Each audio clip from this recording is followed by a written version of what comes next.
Okay, welcome, 2717. We're back. Here we go. My great buddy Wade, we're back together. We're back in black. Yeah, that's right. Back. Hey, we didn't coordinate. We didn't call each other. Yeah. It just happens. That's right. Hey, listen, we are iron sharpening iron. Yes, sir. As one man and one woman strengthens another. And, we're here for one purpose, and that's to help people. Amen. And so if it's welcome, we welcome you. If it's welcome back, welcome back. And today, we're going to bounce around the idea of preparing versus repairing. And, pretty simple concept is let's be preparing in life so that when the proverbial, things happen, whatever those are, that we're ready, right? Yeah. We're spiritually, emotionally, physically, financially, we're ready instead of things happening and then we're not ready and it can be catastrophic. Yeah, and then you have to completely rebuild. Right. Right? Yep, absolutely. Yeah.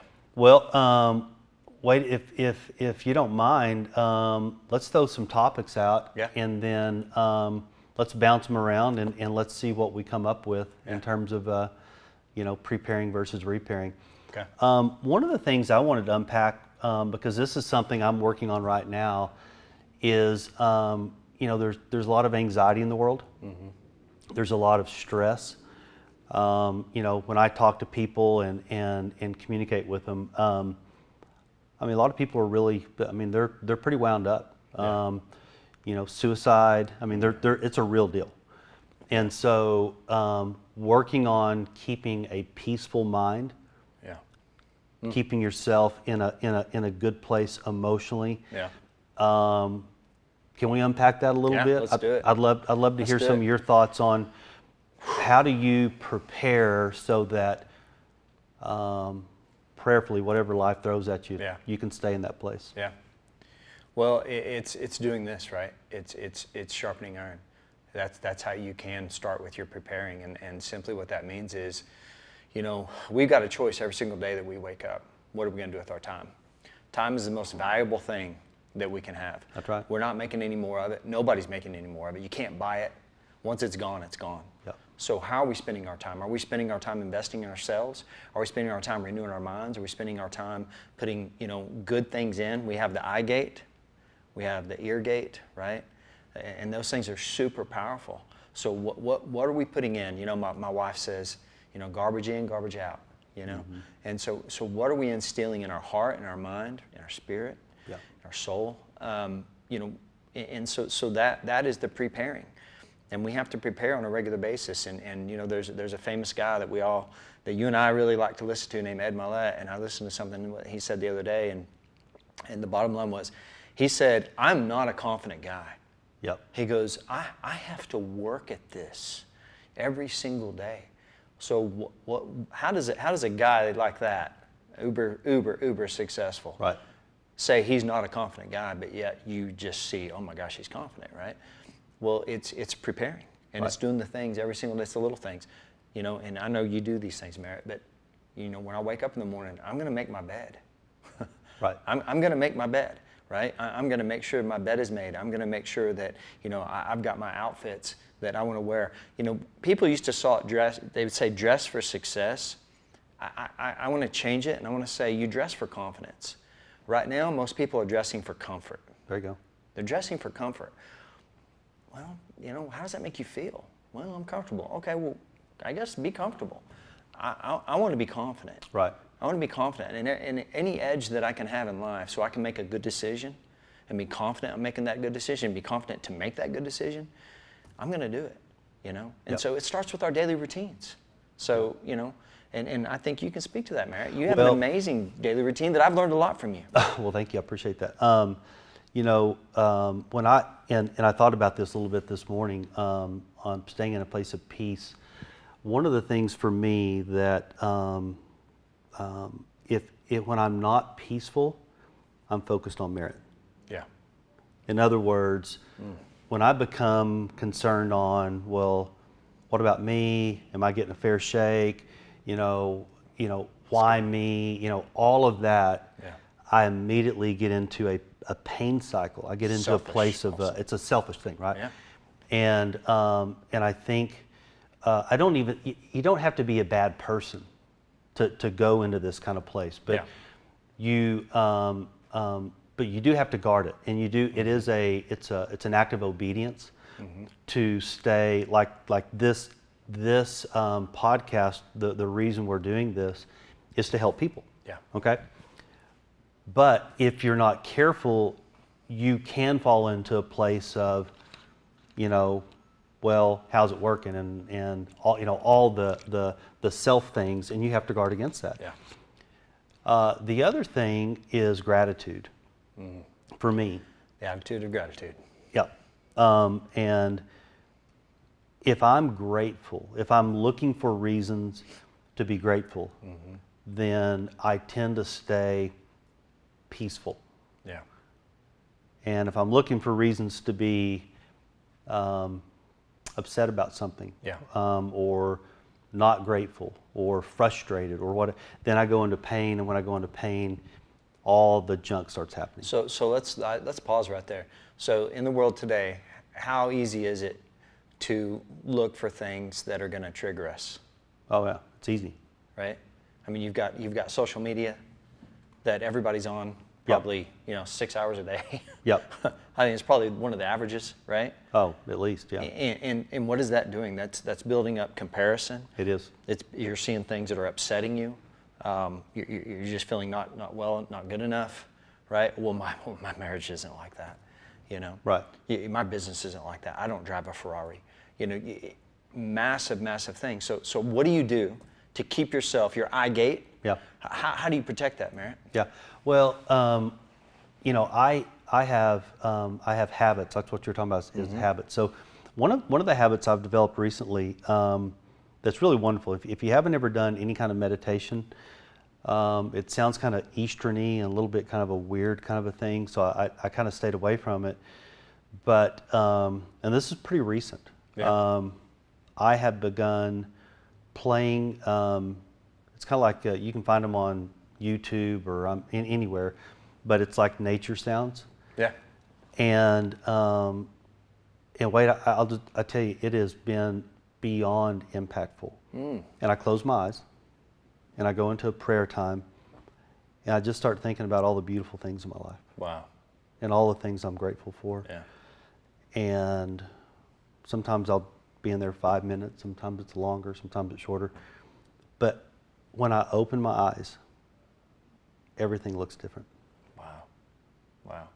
And I've cried in those times. I've been in a place where, and I just wake up and I go, thank you, God. Wow.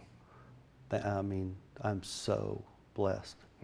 And that doesn't mean my life is not without trouble. Yeah.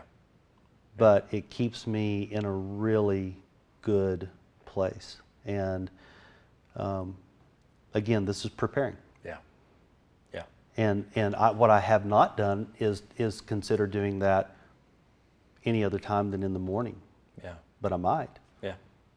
Because, I mean, I'm telling you, in that moment coming out of that, I'm ready. Yeah. I'm ready for whatever the day has to offer.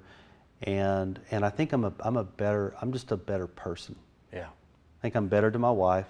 I think I'm better to my kids. I'm better to the people that call me their boss. Yeah. I just think I'm better. And if that could be something as that we could give, right? If I could somehow let you see and experience what I experienced through that, it's a beautiful gift. That's awesome. It really is. That's Yeah. awesome. I need to start doing that. I need to start doing that. It's pretty incredible. I'm going to start doing that. Yeah. So we're talking about preparing so that we're not in a constant state of repair. Right. And so let's talk about, what does that look like with business? Yeah. A lot of you guys might be watching this and you're wanting to go to that next level in your business. But, I think a lot of times our eyes get really big and we think we need to have this really big, amazing business. We got to have that certain spot. that's going to cost so much money. And Yep. I see people fail all the time, Merritt, because they go too big. Yep. Because they're not really prepared. Sure. And so when you do your due diligence and you're really ready and you're really prepared, I think you're in a state and a place where you can have success. But if you get focused on what everybody else is doing, what this other person is doing, then you start to lose the vision for what God has for you for your business and Yep. your place. Does that make sense? Yeah, no, it does. You know, one of the things my son, a long time ago, he said, Dad, how do all these different businesses, because he thought like, I had some kind of master plan, there was like this, let me give you the step by step, Yeah. and I said, well, if Dad could point to one thing as to how this has unfolded in my life, and it's blessed, I'm blessed, I said, I think people trust me. If I had to boil it down to something, I think, not that everybody, but I think the people that know me, the Yeah. people, right, I think know they your trust heart, me. They trust you. Yeah. And because they trust me, then doors have opened Yeah. because they go, hey, would you want to be a part of this? Would you want to be a part of that? And then, and then the other thing that I told him was,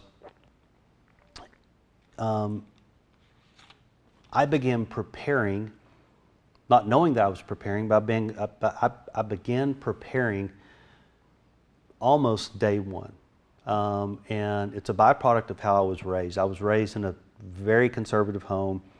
We didn't have much, but my parents were very frugal, very, very, very frugal. And so I kind of had that frugalness in me, right? Yeah. I don't know, I didn't have to work for it. It was just kind of inbred into me. Yeah. And so even when my income was really pretty high for my people my age, I was making really good money. I was living way, way, way below my means, way below my means. And I was just putting money back. Yeah. With no end in mind of I'm putting this money back, but I had resource. And so when my first business opportunity came to me, well, actually the second, where I needed a pretty good amount of money, Yeah. I had it. Yeah. And what I told Merritt was, I said, look, stay true to your word, be an honorable man. If you tell somebody you're going to do it, do it. Establish that kind of character and reputation. Integrity. And then you have to live below your means. Yeah. If you want to get ahead, and I know not everybody watching that, this may not be your, that's not important to me. No big deal. If Yeah. it's not, disregard what I'm saying. But for those that do want to get ahead, which are probably most that are watching this, you got to live. You're going to have to live below your means if you're going to have the resource that you're going to need to be able to invest. And that's the trick. Yeah. Is people they want the business, the opportunity, the whatever it is. Yeah. And They want the end result, but they don't know how to get there, and they don't necessarily want to do the work that it takes to get there and the sacrifice. Right. There's a lot of sacrifice, man.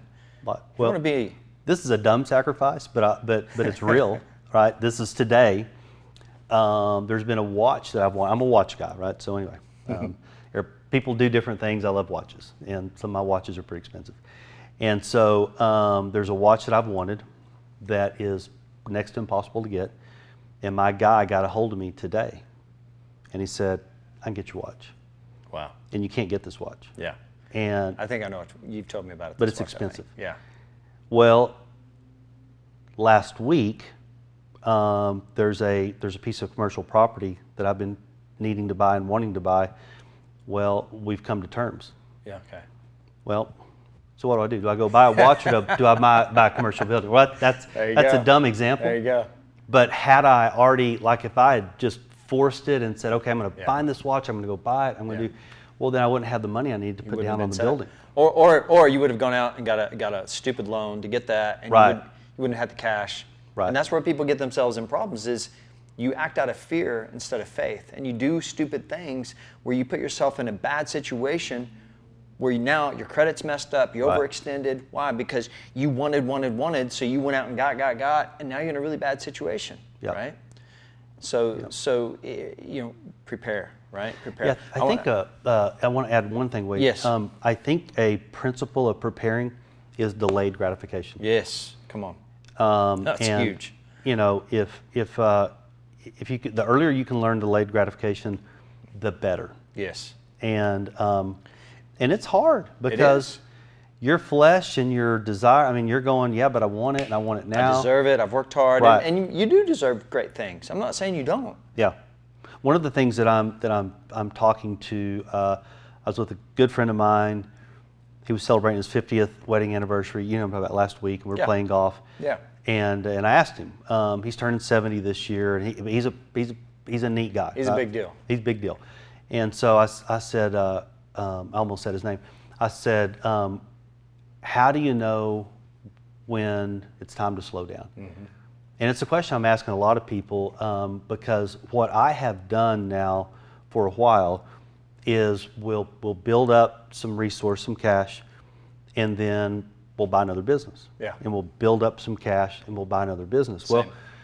Well, the long term of that is great, but as you're buying and acquiring more businesses, you're practicing delayed gratification over and over and over again. Yeah. Which I get the deal.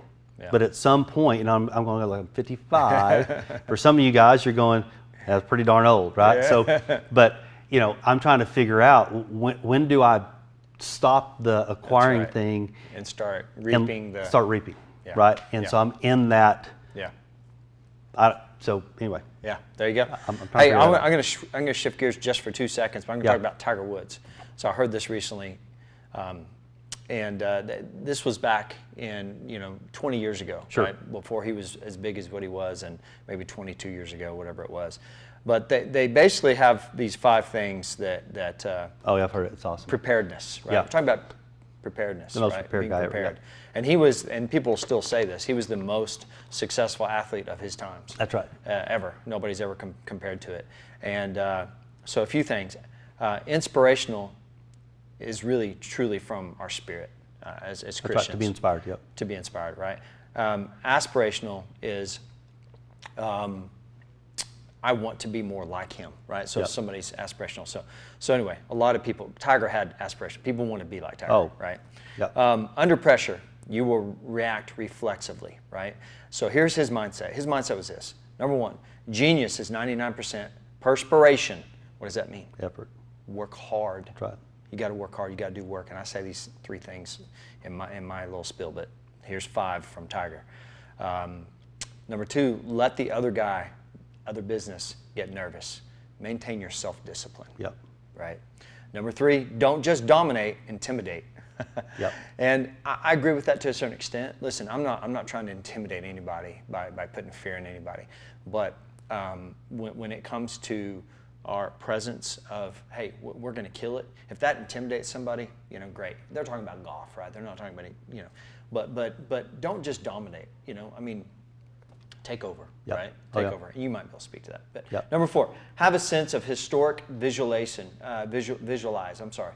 Something magnificent, legendary. Don't just think, well, I got to win this trophy, or I got to get that business open. What are you leaving behind? Yep. Are you leaving a legacy behind to your family, to your kids, to those that believe in you? Yep. I mean, think big. Yep. Dream, Yep. right? Number 5, never ever be satisfied. Keep working harder even after you achieve what you have. So, and the example of that is, are you still chasing your wife harder and more diligent than when you were dating her? Right. Right? And I don't do that all the time. There's times I do. Sure. But that made me really like, wow. Right. That's big. Yep. You can get really little folding of the hands, right? You can get really relaxed. Yep. You're not preparing. Yep. You're not preparing, and you're going to find yourself repairing if you don't stay in that and pick up some of these nuggets. That's exactly right. Right? Yep. Yeah. So we're talking about intimidation, Yeah. and I heard this great story. Kobe Bryant. They were interviewing him, the late great Kobe Bryant, right? Yeah, And yeah. the Mamba, Yeah. Black Mamba. And anyway, he was practicing before a game, and he was out. I can't remember how many hours. He was famous for his workouts. Yeah. And he'd already been out there for about an hour, and this other great NBA player came out and he was working out. And so he was working out, and he did about an hour worth of warm up, and Kobe was still going. And so he sat down on the bench and he was taking his shoes off, and he goes, I'm just going to sit here and see how long he keeps going. Yeah. And Kobe went going for another hour. Wow. And after the game, he was shaking his hand. He said, Kobe, hey man, let me talk to you. And he said, all right. He said, hey man, how long did you warm up this morning? He said, 3 hours. Wow. And he said, why did you do that? He goes, I was about ready to go in the locker room until I saw you come out. He said, I wanted you to know that I was going to outwork you. Yeah, come on. That I was going to outwork you. I love it. And so, you know, I don't know, and I know kind of your hesitation on but we have a reputation. Yeah. One of the things, I know you and I have talked about this, but you know, how when we're in the public, people are watching. Yes. And so when we're at work, people are watching, right? We are, by our very example, we are saying something to the world. Yes. And so for all of us that aspire to make a difference on the world and to impact the world, your standards and what you do and the standards you hold yourself to, that is a massive influence. And we're talking about being prepared, right? That's a preparation thing. I need to be prepared. I'm gonna show up. I'm gonna work really, really hard. Yeah. And I'm gonna be prepared as prepared as I can be for whatever comes my way. That's right. And you know, and I love your example about marriage.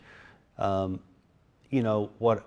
You know, I've been married 20 years. Some have been married longer. And I shared on one of our prior podcasts. You know, I had a marriage before. Yeah. But you know, my wife needs me as much or more now and today as she did when we were dating. Yes. So I don't know what it looks like 30 and 40 years in. Yeah. But I was just with a man, 57 years married, right before we came here. Yeah. His wife has dementia and Alzheimer's. She doesn't recognize very many people anymore. And he's giving his all to his wife. Yeah. He's 77 years old. And so I don't think our commitment to marriage, our commitment to prepare, you know, how do you become prepared for that? Yeah. My mom is going through that right now with my dad. Right. Same thing. Yep. Same thing. She take care of my dad, you know. So, you know, it's love, agape love. Yep. But I think you get prepared. It's a journey. And, you know, I've been married, 27, almost 28 years. And you know, we've been through it, man. And, and you know some of our story. And we've been through hell and back. And mostly my fault. But, you know, our marriage is lasting and lasting and lasting and continuing to grow and go from glory to glory because we have done the work to set the foundation to overcome the storms of life that come. Listen, we're going to go through trials and tribulations. Yep. So that preparedness is going to keep you from that catastrophic, right, things that can happen. And it can be anything, right? So in early on in our marriage, our daughter, we were pregnant with Sienna. Yep. And the doctors tell us, hey, abort her. She's not going to live. She's got massive, massive defects. Kill her. Kill your kid. My wife is, you know, 4 months pregnant when they're telling us this. And I immediately interrupted the doctor and said, just don't say anything else. I don't want to hear another word. There's death and life in the power of the tongue. I know that much. Yep. Tell us if it's a boy or girl because we're going to pray for them by name. He said, it's a girl. I said, okay, thank you. We left. You know, my wife is crying. I've got tears rolling down my eyes. But we have prepared because we have been in the Word of God. We've been pressing in. Yeah. We knew that we knew our dad wasn't going to leave us like this. Yeah. And so that preparedness helped us and sustained us to fight for our daughter's life. Yep. She's just moved back. She's actually starting hair school. You know, next week she's 21 years old, healthy. That's awesome. You know, but we're talking about preparedness, right? Absolutely. We got to do the work. We got to do the right things in life that prepare us for success. Yep. Right? Yep. If you're not confident, get confidence. How? Prepare for it. Yep. Do the right things. Yep. right? Yeah, and you guys knew the scriptures, you knew God's truth, and you stood on that. Yes, Yeah. 100%. And we fellowshipped with other people that were right there warring with us, Yep. giving us the words of encouragement and locking arms with us, right? Yep. Iron sharpening iron, right? And we were able to war and go through that with those men and women that fought with us. And it's been that way our entire life, man. Yep. Business, marriage, kids, friendships, Yep. all of it. So Yeah, no, 100%. Yeah, the perfect example, by the way, because I mean, most beautiful times of your life and pregnancy, and Yeah. we have a baby coming, and you're excited, and all of a sudden you get this terrible news. Oh, yeah. If your tank's not full, Yeah. let me say it a different way. My friend Steve Lapp taught me this years ago, but he said, Merritt, when the pressure of life squeezes you, whatever's inside is what comes out. It's like the Gatorade commercial. Yep. These guys are running and sweating and the Gatorade's coming out of them. Yep. That's it. That's it. So what's coming out of you? So we have to pour in constantly, because at life, at times we're going to get squeezed really, really hard. That's right. And what's inside, what we've been pouring into ourselves, Yeah. is what's going to come out. That's it. So That's it. great example. Before we run out of time, I kind of wanted to tackle one other topic, and it's Yeah. because it's been coming up lately, Yeah. and that's forgiveness. Yeah. Let's do it. Forgiveness is tricky at times, because a lot of times people don't deserve forgiveness, right? It's not Yeah. it's not that somehow they've changed and they've repented and Yeah. man, I'm so sorry for what I did. Yeah. They just they were somebody did something bad. Yeah. And but we all know that forgiveness doesn't make them right, it makes us free. Yes. It's an act of obedience, it's an act of our faith. But if we don't forgive, right, and we're talking about being prepared, Yes.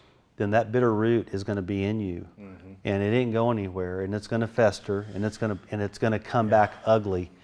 And so, and Wade, I'd love for you to speak on it, but Yeah. forgiveness is It's huge, and part of my journey as a young kid, I was poor, wasn't good looking, I was unathletic, I wasn't popular, and Merritt, I got picked on all the time. I got picked on a lot, a whole lot. I mean, bad. So I carried unforgiveness in me for years and years and years. In fact, I made there was an inner vow that was made, and a pain that I lived with that was undesired, and it affected my life till 5 years ago. sure. And Well, you overcompensate for that. yeah, I overcompensated Right. 100%. Yeah. Trying to overachieve Right. in everything I did. Yeah. I had to work out 24/7. I had to have everything just perfect. Right. I had to have a ton of the coolest friends ever. Yeah. Oh, all yeah. of that because I literally was overcompensating for that inner vow, that pain Right. of you're not desired because so many people picked on you and rejected you as a child. Yeah. So I had to literally close my eyes, kind of like what you were saying, and look at the faces of those kids as they were still picking on me and doing the things they were doing. And I had to go one by one and say, I forgive you, so-and-so. I forgive you, so-and-so. And then I had to, do some stuff for myself, about I am desired because he desires me. So I don't have to live feeling undesired. I don't have to make every decision I do in life because I'm undesired. Yep. It doesn't matter if my wife's having a bad week or if my friends aren't calling me because they're busy. I'm desired because he says I'm desired, and that's all that matters. Yep. And I can stand on that. I can live in that. Yep. Right. So unforgiveness, man, it can really mess people up. Yep. And again, like you said, you do it for you. Yep. You do it for you. I have a family member that lived with unforgiveness their entire life because of a horrible, tragic thing that happened. And that person was a mean, bitter person for their entire life. And they weren't always that way. It's because they refused to forgive that person. Because they thought it was making it okay. It was like they were saying, well, it's okay what they did. It's not okay what they did. Like you said, when you forgive, you're free. You Yep. don't have that hate and that bitterness and that anxiety living in you anymore. You can live in joy Right. and love and happiness. It doesn't make anything okay what that person did. You're not justifying it. You're setting yourself free from harboring all of that, because it'll change your personality. And I talked about this a little bit last week, I think, in the podcast. You have an event that happens to you, and you literally will hold on to that and start looking for that every single day, that same emotion, that everything, every single day. And all of a sudden, you're this bitter, horrible person that doesn't even look the same anymore, because now it's become your personality, and that's become your reality, because what you're sowing, you're reaping and getting back. Right. So unforgiveness can really wreck your life, man. Absolutely. Yep. Well, you know, as we're kind of wrapping up, you know, we've covered some pretty big topics today, and you know, living with a peaceful mind, which I think forgiveness and that are probably wrapped up. Yeah. You know, we talked about, you know, building up our marriages. Yeah. So when we run into those Yeah. times of stress, you Yeah. know, Yeah. being men of integrity Yeah. and living below our means, delayed gratification. Yeah. We could go on for hours, but Yeah. you know, I think what Wade and I want to say as we're kind of wrapping up is what are the areas of your life that are significantly important to you, right? Marriage, your finances, your health, your peace, all those areas of your life that are important, your integrity. Be proactive in building and working on those things. Be pouring into your life. I heard somebody say this recently, and then Wade, I'll let you say what you want as we close up. Yeah. But if you want to be successful in your finances, get around 5 very financially successful people. Yeah. You'll be the 6th.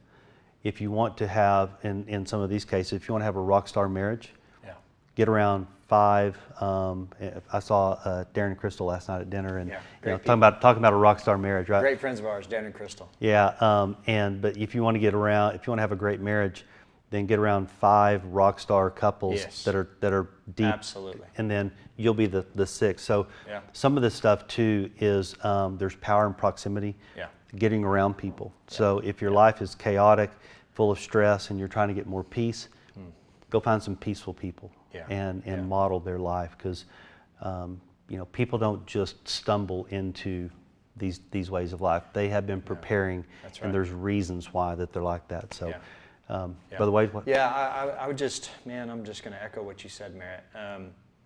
You know, life is going to beat you up. I've said that before. You know, so you've got to prepare, and the way you prepare is all the things we talked about. But listen, who you hang around with, you either like them or going to be like them, right? I'll prophesy your future if you show me your friends. That's right. So what Merritt is saying is, man, the people you're around, again, are going to influence you, or you're influencing them. And don't ever think that you can't hang out with certain people because you don't make enough money or whatever, because that's a lie. There's great influential people that will absolutely mentor you and take you in. I've had them in my life. Merritt's had them in his life. So, man, just believe for the best. Believe for God's best, and do the work. There's things in us that we got to change, right? And when you bring it to the light and you say, man, I'm really messed up in this area. I spend too much money. I do this. I do that. Do the work to change. Because if you really want something different, you got to do something different. There you go. Right? Yeah. So make the changes in your life, and make a list of the things that are keeping you from having the confidence to do that. Right? What are the things? If you're constantly not achieving your goals because you're not confident, because you have bad habits, then make a list of those and start saying, okay, well, I'm going to change this. I'm making my bed every day, right? I'm gonna go to the gym. I'm gonna work out every day. I'm gonna eat better. You know, I'm saying some little simple things, but that builds your confidence. That's right. You know, so that you can be prepared to take on life. There's a book called Obstacle is the Way. I'll finish with this. It's a great book. When you face adversity, that doesn't mean you're on the wrong road or that you got to turn around. No, that normally means, man, I got to hammer through this. I got to solve this problem. Problems are meant to be solved. but we can't solve them if we're not a better version of ourselves than we were last year. That's right. So I'll end with that. That's awesome. Hey, listen, give us a subscribe if this is impacting you. Share it with anybody that you know that might benefit from this. We're trying to impact the world. So we love you. We'll see you next time on 2717. Yeah, that's it. And we're praying for you guys. We're Absolutely. literally praying for y'all as well. So love y'all, and we'll see you next episode. See ya. Later.